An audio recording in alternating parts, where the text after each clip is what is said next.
The situation in Leicestershire is taking more and more stranger turns because just a couple of days ago, of course, we learned that Joseph Boam, who was the deputy and, of course, the guy in charge of adult social care, but of course, don't worry, you've still got the 19-year-old in charge of child services as well, just because he was a child not that too long ago. So we'll see if he remains in position, but who knows? But he, of course, Joseph Boam, booted out. And of course, Harrison, the council leader down in Leicestershire, said that, he couldn't do the job. Now, I thought that would be it, but no. Turns out Harrison has done another interview with the local democracy reporting service. And honestly, once again, this raises more questions that it actually gives you answers for. That is honestly incredibly weird. The fact that this is going on. Meanwhile, of course, Joseph Boam, who we still have not heard from, right? I've been following his Twitter account, and the only thing he's posted is this very cryptic tweet that, the truth shall eventually come out. So I am in this mindset now that Joseph Boam has been told to keep quiet, to keep his mouth shut. I have a sneaking suspicion that if he were to open his mouth, were to actually say what happened, or even give his side of the story, he might get, shall we say, removed from the group. I have a feeling that is the threat that is hanging over him.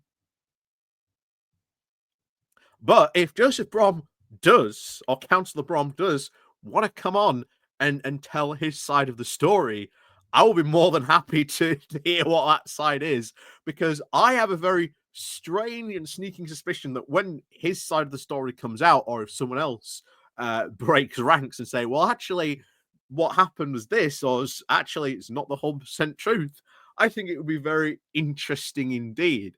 So the offer is there. I doubt Boam will, of course, take it up, but I would love to know what his side of the story is, because he's giving the impression that what is being told isn't 100% truth. And again, when we hear this interview from Harrison, it raises more questions than it does answers to the situation. So before we do go getting on into this continuing muddy mess in Leicestershire, please do remember to click on the like, share, and of course, subscribe button. Down below, of course, there are links to my Patreon page. There's the Buy Me Coffee link. There's the YouTube thank you button. And of course, as always, there's the YouTube membership button down below as well. So let's crack on then into this then, shall we? So, oh boy, oh boy, oh boy. Get ready for this. So, Reform UK reveals why Joseph Boam was fired from the deputy leader role. And like I say, this goes into an interview, which again, we're hearing more about for this. So let's go through this. So the former deputy leader of Leicestershire County Council wasn't able to do the job, according now to authorities' Reform UK leader, Councillor Dan Harrison. He broke his silence after a week, which has now seen Reform accused of presiding over a shambles in the wake of Joseph Boam's departure from 2 key council roles.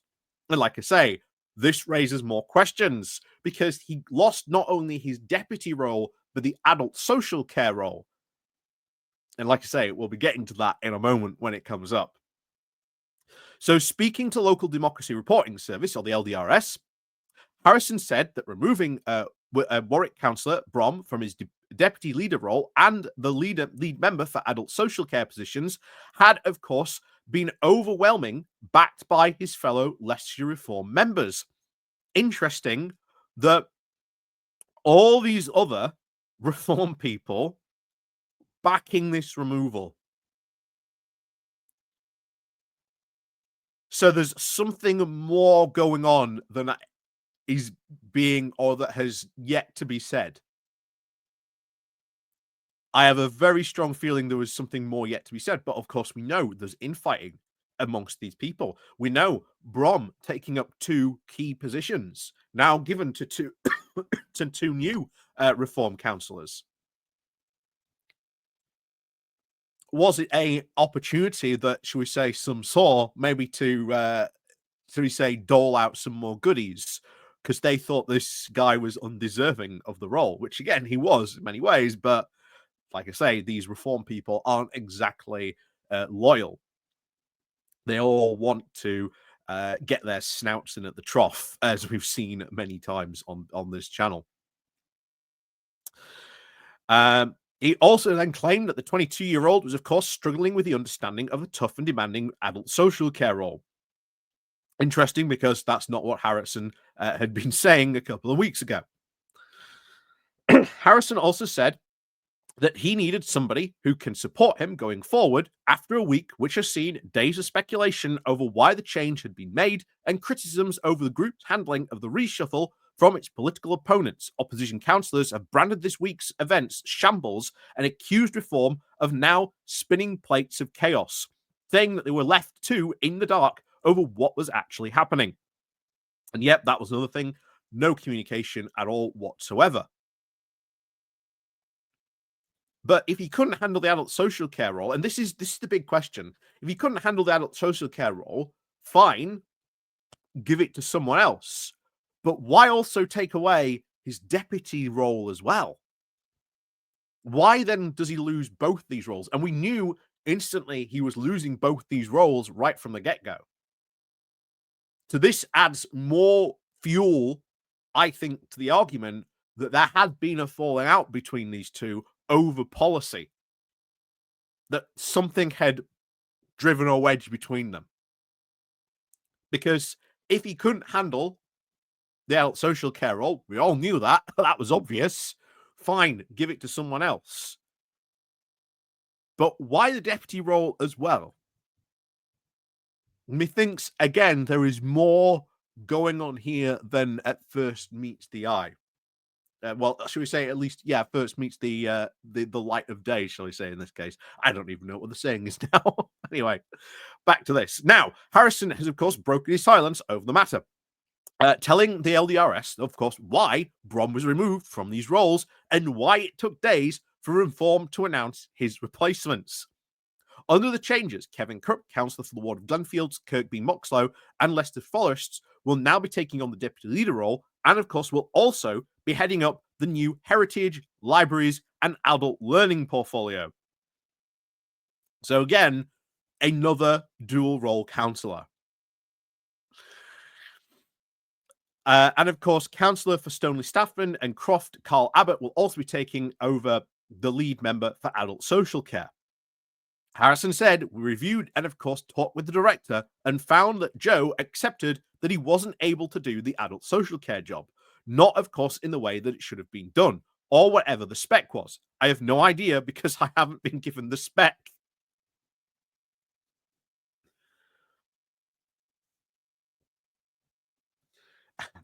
I can't stress how bad that statement actually is.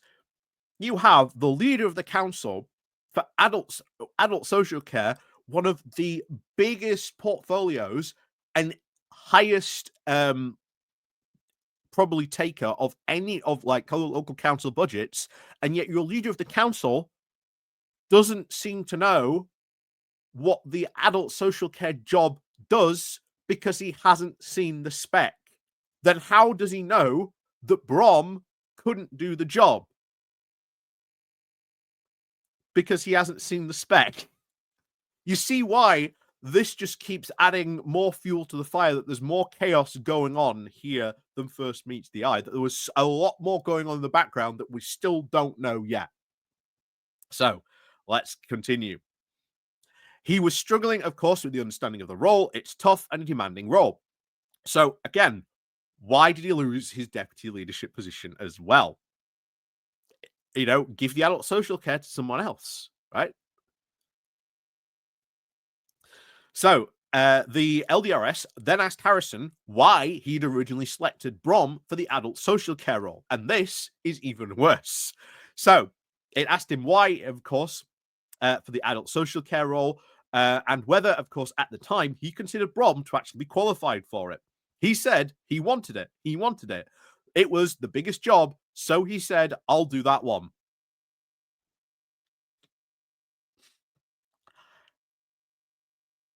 This generally sounds like all the Reform councillors were sat in a room and Harrison said, who wants this job? And it sounds like Brom was the first with his hand up in the air saying, I'll do it, I'll do it, I'll do it. And then you gave him the job. Good way to select people. That good way to select people, because that's how it sounds. This selection process really went through.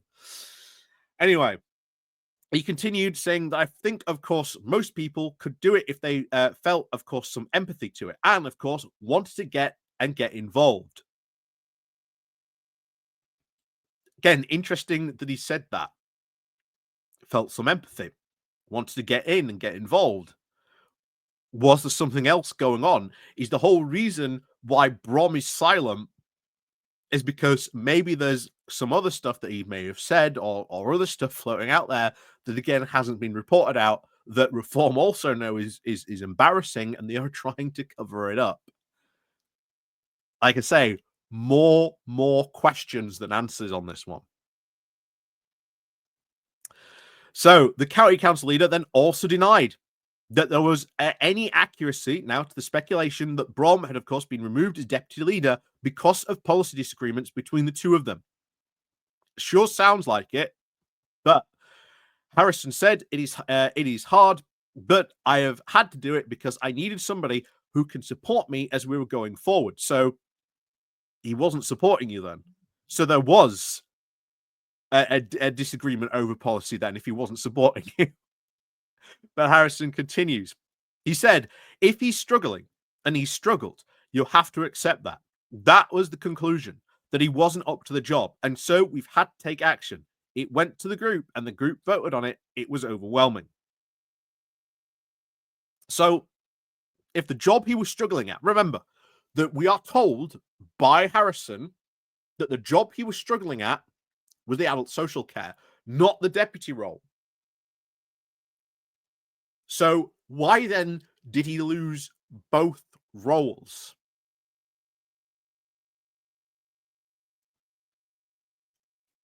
Still more questions than answers from this interview. I think there's more stuff that may come out with time.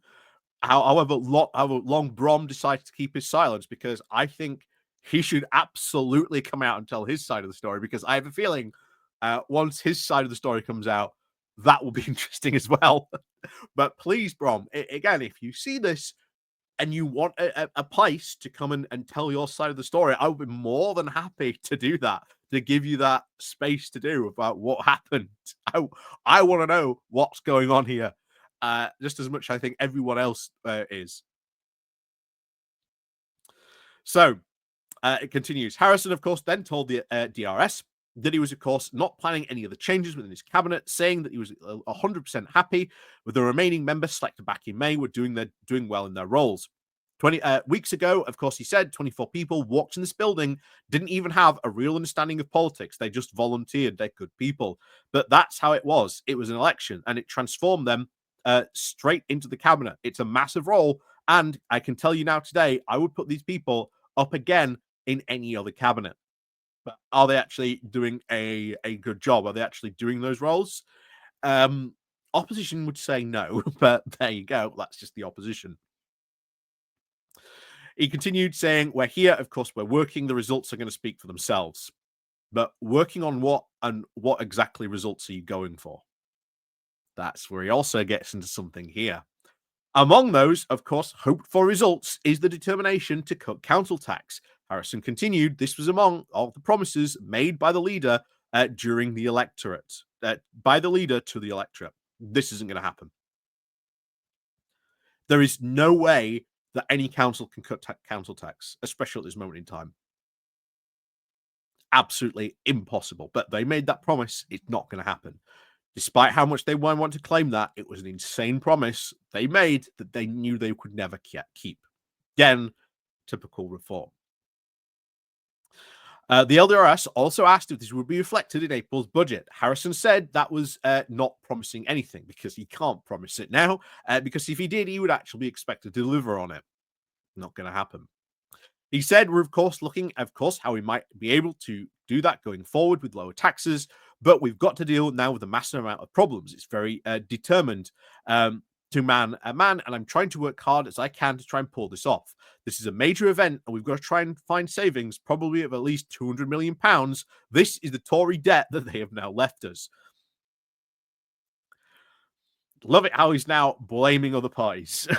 But there you go. Anyway, councils are, of course, legally bound to balance their books each year, with Leicestershire County Council expecting their budget gap over the coming years to be around 100 million on the general budget, and of course, an additional up to 100 million specifically for special needs costs. Despite this, Harrison then denied that his hope of now not just holding council tax at its current rate, but actually lowering it was a pipe dream.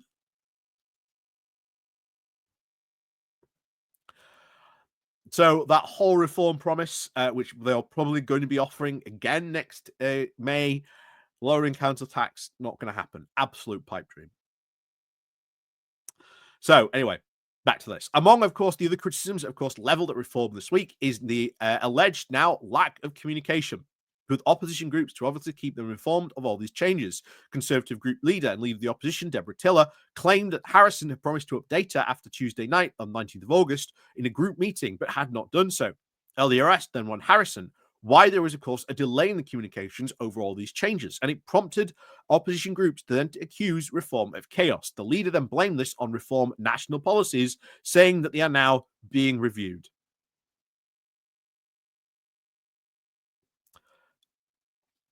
National policies? What national policies are you referring to that you can't inform the leader of the opposition about what is going on in the cabinet?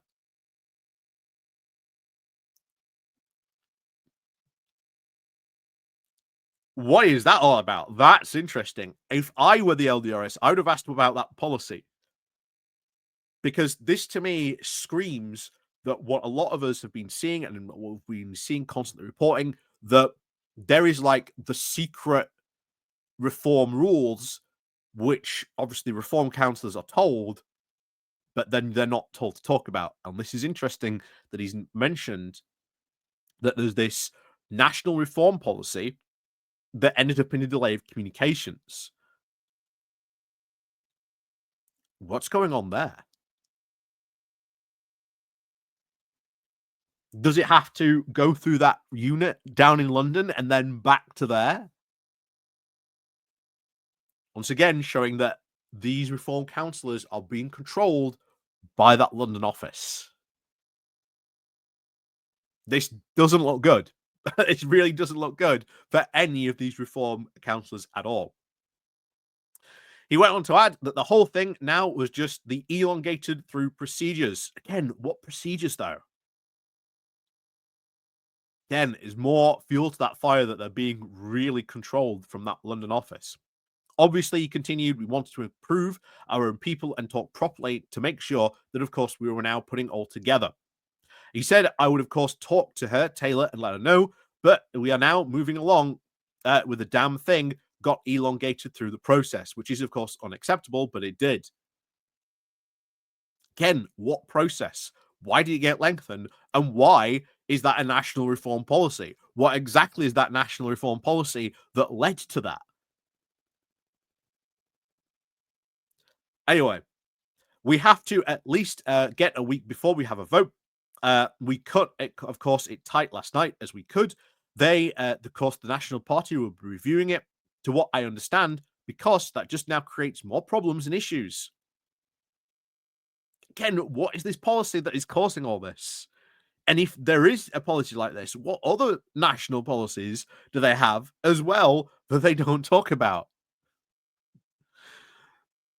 So the LDRS also spoke to the new deputy leader, Cook, and asked him whether, of course, he had planned now for the role. He said, obviously supporting Dan and everything else he's got to deal with. There's multiple cabinet members that I've got to try and get some important projects on the go. I want to try and give them my full support and backing in what they are doing.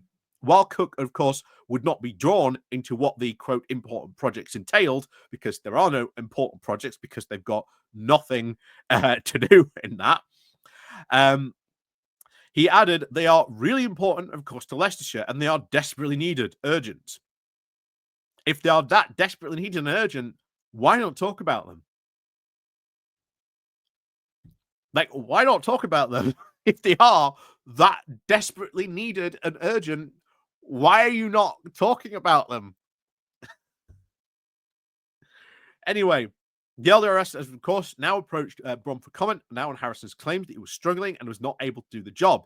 Of course, we have not received a response at the time of publication. Yep. And I think Brom still remains silent on this. Will he break his silence? I don't think so. I think he has been told, keep your mouth shut, or else you'll lose, we'll kick you out of the group. I think that's what has happened. I think there is more going on than at first meets the eye. Because again, if he couldn't do the job, which is again referring to the adult social care stuff, fine. Get him to give up that job. But then what about his deputy role? Harrison claims that I needed someone to support me. So then clearly Brom wasn't supporting you. And that also adds credence to the allegations that, yes, there had been a policy split between these two. So once again, we are not getting the full, proper information, and that there is still, I think, more info to come out there, which I think will really drown out some of this stuff. I want Brom to come out and say what and give his side of the story, what he said had happened, because I think there's more than going on than I think has been said. I think Brom has been silenced. I think he's been told, keep your mouth shut, or else we'll kick you out the grouping. Yeah, there's more stuff going on here than I think first meets the eye. And I still think sooner or later we'll get the full truth of what's going on here. But that interview, yeah, that raised more questions. That raised more questions. And I think it adds even more fuel that there really are just spinning plates of chaos going on down in Leicestershire County Council. So, as always, let me know what you think about all this. And of course, as always, we'll see you all next time.